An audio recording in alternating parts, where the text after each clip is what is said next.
എട്ടാം സങ്കീർത്തനം. മനുഷ്യൻ സൃഷ്ടിയുടെ മകുടം.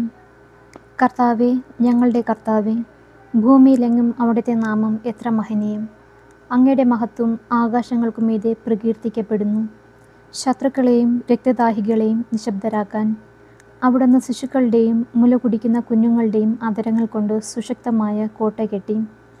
അങ്ങയുടെ വിരലുകൾ വാർത്തെടുത്ത വാനിടത്തെയും അവിടുന്ന് സ്ഥാപിച്ച ചന്ദ്രതാരങ്ങളെയും ഞാൻ കാണുന്നു. അവിടുത്തെ ചിന്തയിൽ വരാൻ മാത്രം മർത്യന് എന്തു മേന്മയുണ്ട്! അവിടുത്തെ പരിഗണന ലഭിക്കാൻ മനുഷ്യപുത്രന് എന്ത് അർഹതയാണുള്ളത്!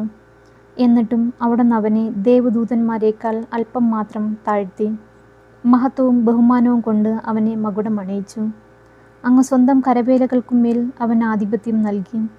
എല്ലാത്തിനെയും അവൻ്റെ പാദത്തിന് കീഴിലാക്കി. ആടുകളെയും കാളകളെയും വന്യമൃഗങ്ങളെയും ആകാശത്തിലെ പറവകളെയും സമുദ്രത്തിലെ മത്സ്യങ്ങളെയും കടലിൽ സഞ്ചരിക്കുന്ന സകലതിനെയും തന്നെ. കർത്താവേ, ഞങ്ങളുടെ കർത്താവേ, ഭൂമിയിലെങ്ങും അങ്ങയുടെ നാമം എത്ര മഹനീയം! ദൈവവചനമാണ് നാം കേട്ടത്. നമുക്ക് ദൈവത്തെ സ്തുതിക്കാം.